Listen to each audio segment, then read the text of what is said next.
ವಿಜಯಪುರ ಜಿಲ್ಲೆಯ ಬಸವನ ಬಾಗೇವಾಡಿ ಪಟ್ಟಣದ ಮೆಟ್ರಿಕ್ ನಂತರದ ಅಂಬೇಡ್ಕರ್ ಬಾಲಕಿಯರ ವಸತಿ ನಿಲಯದಲ್ಲಿ ವಿದ್ಯಾರ್ಥಿನಿಯರ ಮೇಲೆ ದೈಹಿಕ ಹಾಗೂ ಮಾನಸಿಕ ಕಿರುಕುಳ ನಡೆದಿರುವ ಗಂಭೀರ ಆರೋಪಗಳು ಕೇಳಿಬಂದಿವೆ.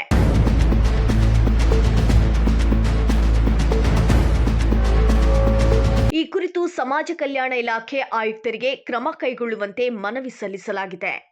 ವಿಜಯಪುರ ಜಿಲ್ಲೆಯ ಬಸವನ ಬಾಗೇವಾಡಿಯ ಮೆಟ್ರಿಕ್ ನಂತರದ ಅಂಬೇಡ್ಕರ್ ಬಾಲಕಿಯರ ವಸತಿ ನಿಲಯದಲ್ಲಿ ವಾರ್ಡನ್ ಹಾಗೂ ಅಡುಗೆ ಸಿಬ್ಬಂದಿಯಿಂದ ವಿದ್ಯಾರ್ಥಿನಿಯರೊಂದಿಗೆ ಅಮಾನವೀಯವಾಗಿ ವರ್ತಿಸಲಾಗಿದೆ ಎಂಬ ಆರೋಪಗಳು ಕೇಳಿಬಂದಿವೆ. ವಸತಿ ನಿಲಯದಲ್ಲಿ ವಿದ್ಯಾರ್ಥಿನಿಯರು ತಮ್ಮ ಸಮಸ್ಯೆಗಳನ್ನು ಕೇಳಿದಾಗ ಅವಾಚ್ಯ ಶಬ್ದಗಳಿಂದ ನಿಂದಿಸುವುದು, ಬೆದರಿಕೆ ಹಾಕುವುದು ಹಾಗೂ ದೈಹಿಕ ಹಲ್ಲೆ ನಡೆಸಲಾಗುತ್ತಿದೆ ಎಂದು ಆರೋಪಿಸಲಾಗಿದೆ. ಇನ್ನು 2026ರ ಜುಲೈ 18ರಂದು ರಾತ್ರಿ ಪರೀಕ್ಷೆಯ ತಯಾರಿಗಾಗಿ ಗ್ರಂಥಾಲಯದಲ್ಲಿ ಓದಲು ಅವಕಾಶ ನೀಡುವಂತೆ ವಿದ್ಯಾರ್ಥಿನಿಯರು ಮನವಿ ಮಾಡಿಕೊಂಡಾಗ ಅವಕಾಶ ನೀಡುವ ಬದಲು ಕೆಲ ವಿದ್ಯಾರ್ಥಿನಿಯರ ಮೇಲೆ ಹಲ್ಲೆ ನಡೆಸಲಾಗಿದೆ ಎಂದು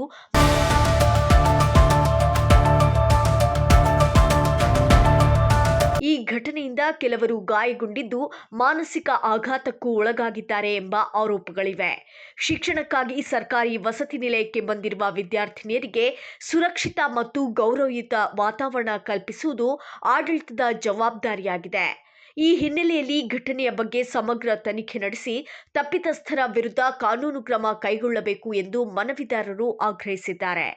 ಮನವಿಯಲ್ಲಿ ಪರಿಶಿಷ್ಟ ಜಾತಿ ಮತ್ತು ಪರಿಶಿಷ್ಟ ಪಂಗಡಗಳ ಕಾಯ್ದೆ 1989 ಸೇರಿದಂತೆ ಅನ್ವಯವಾಗುವ ಕಾನೂನುಗಳಡಿ ತನಿಖೆ ನಡೆಸುವಂತೆ ಸಮಾಜ ಕಲ್ಯಾಣ ಇಲಾಖೆಯ ಉಪನಿರ್ದೇಶಕರು ಮಹೇಶ್ ಪೋತ್ತದಾರ ಅವರಿಗೆ ಒತ್ತಾಯಿಸಲಾಗಿದೆ.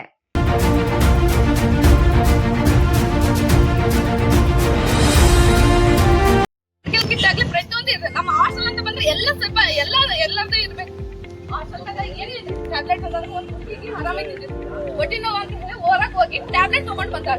ಆ ಹುಡುಗಿ ಟ್ಯಾಬ್ಲೆಟ್ ತಗೊಂಡ್ ಬಂದಿದ್ದು ಆ ಹುಡುಗಿ ಏನಂತ ಮಾತಾಡ್ತಾರ, ಇದು ಎಂತ ಟ್ಯಾಬ್ಲೆಟ್ ನಾನು ನೋಡ್ತಿದ್ ಕೊಡ ಅಂತ ಹೇಳಿ ಸ್ಕ್ಯಾನ್ ಮಾಡಿ ನೋಡಾತ. ಸ್ಕ್ಯಾನ್ ನೋಡಿ ಅಲ್ರಿ ಅವ್ರು ಮಾತಾಡೋದಿಲ್ರ ಅಂತ ಅಲ್ರಿ ಸ್ಕ್ಯಾನ್ ಮಾಡಿ ಇಷ್ಟು ಮಂದಿಗೆ ನಾವು ಟೋಟಲ್ ಮಾಡಕ್ ಎಷ್ಟು ಸತಿ ಏನೋ ಆಗೇದ್ರಿ.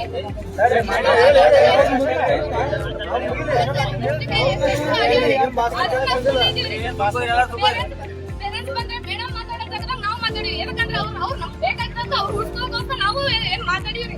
ಹಂಗಲ್ಲ ಹಿಂಗಲ್ಲ ಅಂತ ಅವ್ರು ನಾವ್ ಇನ್ನ ಅವ್ರ ನಮ್ನೇ ಅವ್ರು ರಕ್ಷಣೆ ಮಾಡಕ್ಕಿಲ್ಲ ಅಂದ್ರೆ ನಾವ್ ಇದಕ್ಕೆ ಅವ್ರ ರಕ್ಷಣೆ ಮಾಡ್ಬೇಕ್ರಿ ಸರ್. ಒಂದು ಹುಡುಗಿ ಆಗಿ ಒಂದು ಹುಡುಗಿಗೂ ಧಮಕಿ ಹಾಕಿಲ್ಲಂಗೆ